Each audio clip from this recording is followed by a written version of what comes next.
প্ৰিয় দৰ্শক পেডাগজিৰ লগত জড়িত এছেছমেণ্ট এণ্ড ইভালুৱেশ্যন বিষয়ৰ কেইটামান MCQs এই ভিডিঅ'টিত ডিছকাছ কৰিম। প্ৰথম প্ৰশ্নটি হ'ল what is the primary purpose of formative assessment? Formative assessment কৰাৰ মুখ্য উদ্দেশ্যটো কি? To rank students, to improve teaching and learning, to prepare for competitive exams নে to assign final grades? শুদ্ধ উত্তৰ হ'ব to improve teaching and learning। সেইবাবে formative assessment কৰা হয়। Next, which of the following is not a characteristic of summative assessment? তলৰ কোনটো summative assessmentৰ বৈশিষ্ট্য নহয়? A. Conducted at the end of a course, helps in certification, provides detailed feedback for improvement, focuses on measuring learning outcomes. কি হ'ব? শুদ্ধ উত্তৰ হ'ব C. It provides detailed feedback for improvement. Next, diagnostic assessment is used to do what? Diagnostic assessment কিহৰ বাবে ব্যৱহাৰ কৰা হয়?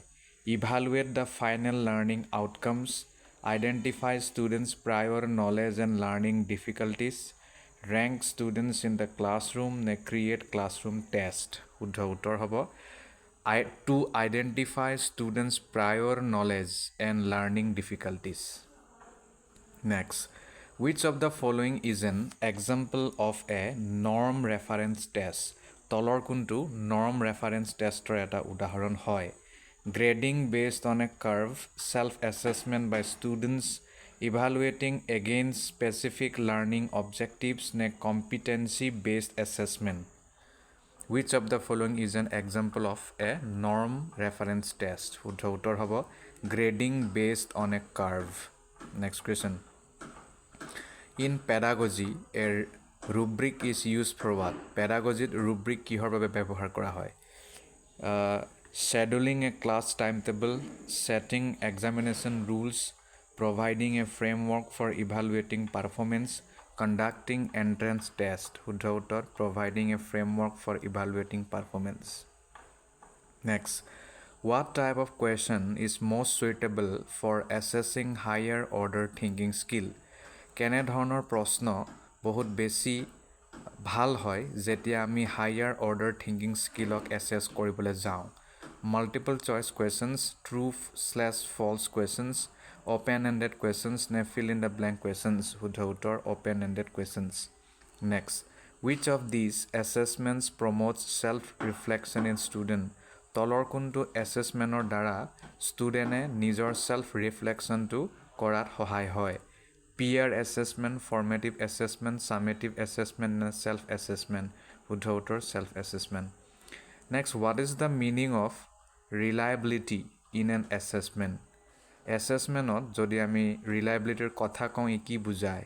The assessment measures what it claims to measure. The results are consistent over time and context. It can be conducted within a short time. It is focused on practical applications. শুদ্ধ উত্তৰ the results are consistent over time and context. Next, the concept of assessment for learning is primarily related to what? Assessment for learning বুলি এটা concept আছে, ই মূলতঃ কিহৰ লগত জড়িত? Formative assessment, summative assessment, diagnostic assessment, achievement test. শুদ্ধ উত্তৰ formative assessment. Next, which among the following is an objective type of assessment? তলৰ কোনটো এটা objective type of assessmentৰ উদাহৰণ? Essay writing, true/false questions, oral presentation, practical experiments. শুদ্ধ উত্তৰ true/false questions. Next, which of the following is a feature of a criterion reference assessment? তলৰ কোনটো criterion reference assessmentৰ এটা বৈশিষ্ট্য হয়? Comparing students to each other, measuring individual performance against predefined criteria, grading on a curve, setting up competitive ranks. শুদ্ধ উত্তৰ measuring individual performance against predefined criteria. Next, what type of evaluation is conducted during the teaching process to monitor student progress?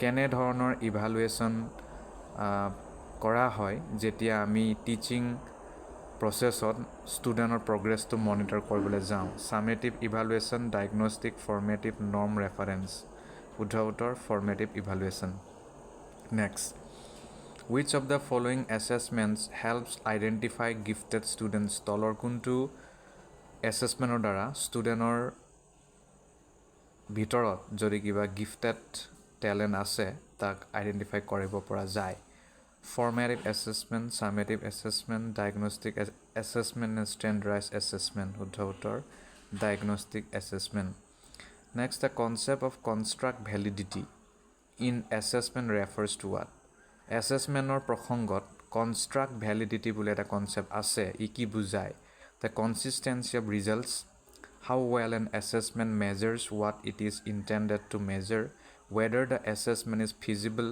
the speed at which the test can be completed শুদ্ধ উত্তৰ how well an assessment measures what it is intended to measure এটো শুদ্ধ উত্তৰ next what is the term for an assessment tool that compares a student's performance with the performance of peers সেই টাৰ্মক কি বুলি জনা যায় বা সেই assessment toolক আমি কি বুলি জানো যাৰ দ্বাৰা ষ্টুডেণ্টৰ পাৰফৰ্মেন্সটো তেওঁলোকৰ অন্যান্য যিবোৰ পিয়াৰ্ছ আছে সমপৰ্যায়ৰ বন্ধু বান্ধৱ আছে তেওঁলোকৰ পাৰফৰ্মেন্সৰ লগত তুলনা কৰা হয় criterion reference test diagnostic test norm reference test নে ফৰ্মেটিভ টেষ্ট শুদ্ধ উত্তৰ নৰ্ম ৰেফাৰেন্স টেষ্ট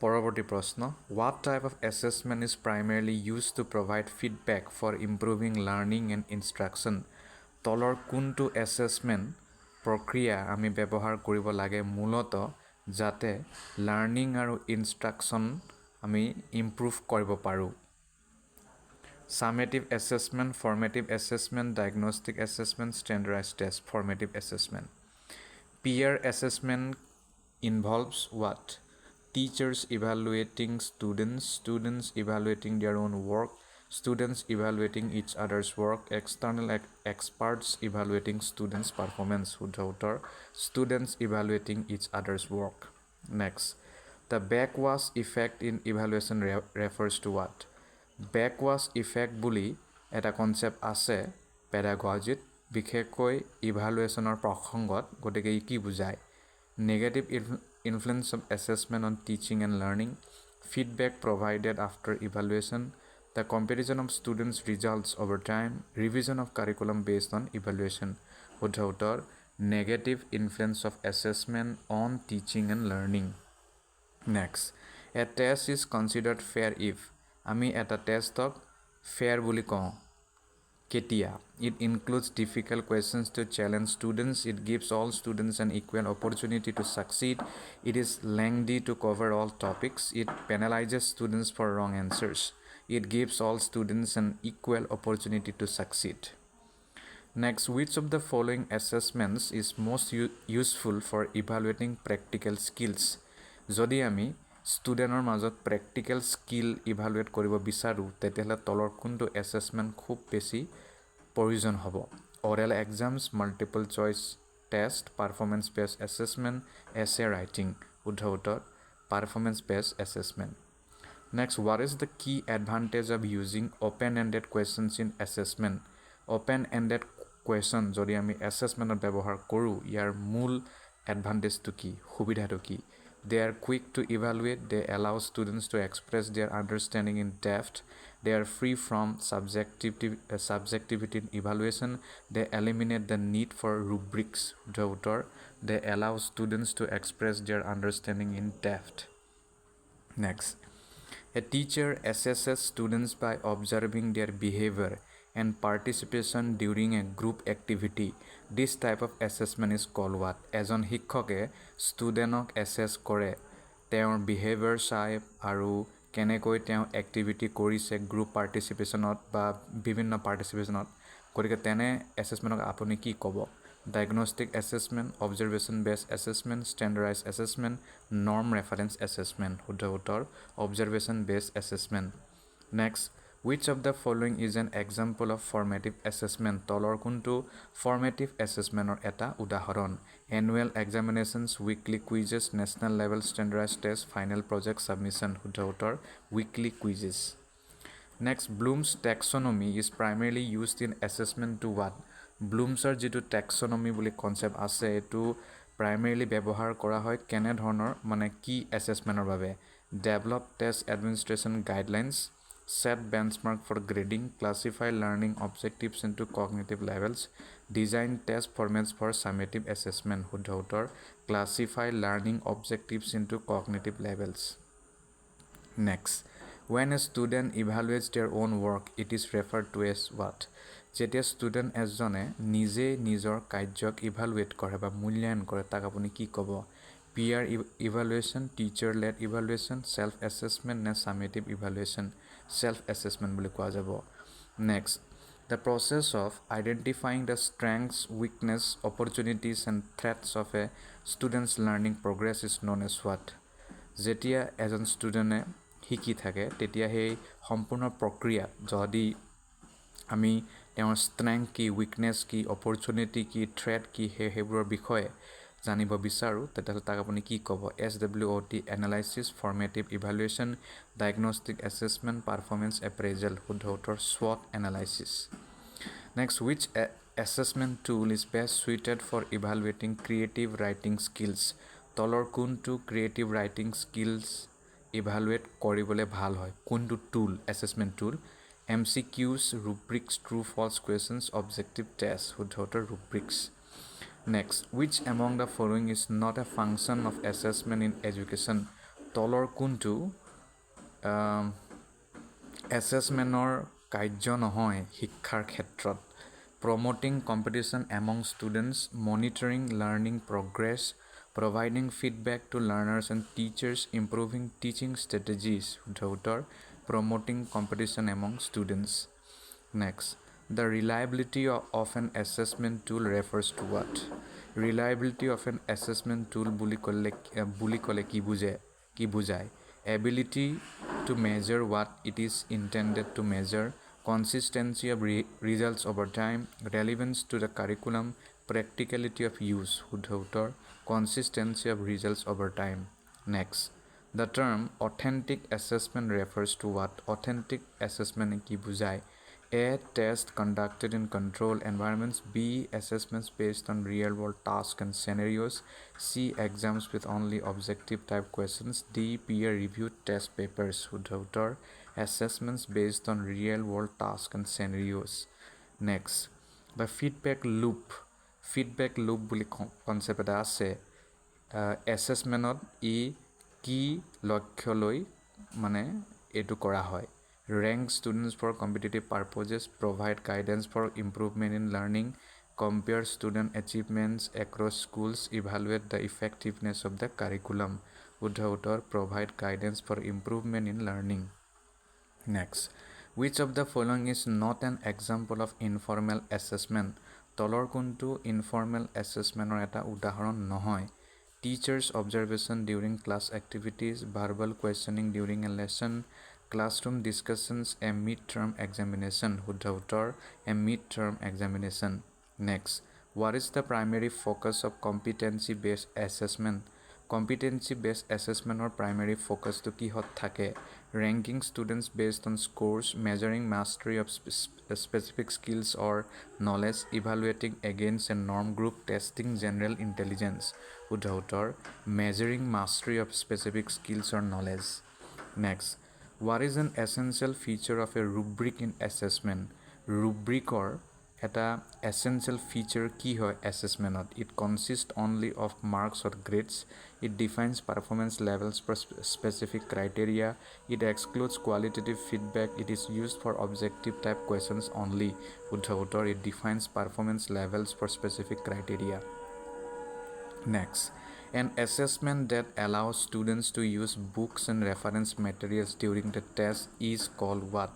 এনে এটা assessment য'ত ষ্টুডেণ্টক কিতাপ আৰু অন্যান্য ৰেফাৰেন্স মেটেৰিয়েল ব্যৱহাৰ কৰিব দিয়া হয় এটা পৰীক্ষাত তাক আপুনি কি ক'ব open book assessment close book assessment diagnostic assessment competency assessment open book assessment শুদ্ধ উত্তৰ a summative assessment is also' known as what summative এছেছমেণ্টক আপুনি কি বুলি ক'ব process evaluation outcome evaluation diagnostic evaluation নে কণ্টিনিউৱাছ ইভালুৱেশ্যন শুদ্ধ উত্তৰ outcome evaluation next an assessment designed to evaluate a student's ability to perform real task is called what এনে assessment যিটো ডিজাইন কৰা হয় যাতে ষ্টুডেণ্টৰ ৰিয়েল কাম কৰাৰ জীৱনত যাতে এবিলিটি আছে নে নাই তাক ইভালুৱেট কৰে অবজেক্টিভ এছেছমেণ্ট নে পাৰফৰ্মেঞ্চ বেছড এছেছমেণ্ট নে ক্ৰাইটেৰিয়ান ৰেফাৰেঞ্চ এছেছমেণ্ট নে পিয়াৰ এছেছমেণ্ট শুদ্ধ উত্তৰ performance based assessment next Which type of questions is most suitable for assessing recall of factual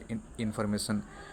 কেনে ধৰণৰ কুৱেশ্যন বহুত বেছি সুইটেবল হয় যেতিয়া আমি যদি কোনোবাই কিবা ফেক্চুৱেল ডিটেইলছ বা ইনফৰমেশ্যন মুখস্থ কৰিছে তাক টেষ্ট কৰিবলৈ লোৱা হয় true false questions essay questions open ended questions analytical questions true false questions next the primary difference between assessment and evaluation is that assessment আৰু ইভালুৱেশ্যনৰ মাজৰ প্ৰাইমেৰী ডিফাৰেঞ্চটো কি assessment is judgmental while evaluation is not assessment is ongoing while evaluation is conclusive assessment is only for teachers while evaluation is for students assessment is formal while evaluation is informal শুদ্ধ উত্তৰ assessment is ongoing while evaluation is conclusive next what type of learning does formative assessment encourage formative assessment দ্বাৰা কেনে ধৰণৰ লাৰ্ণিংক encourage কৰা হয় competitive learning, continuous and progressive learning, memorization, rote learning. শুদ্ধ উত্তৰ continuous and progressive learning. Next, which of the following is not a characteristic of summative assessment? তলৰ কোনটো summative assessmentৰ এটা characteristic নহয়. A conducted at the end of an instructional unit focuses on overall achievement, provides feedback for improvement, and used to assign grades. শুদ্ধ উত্তৰ provides feedback for improvement.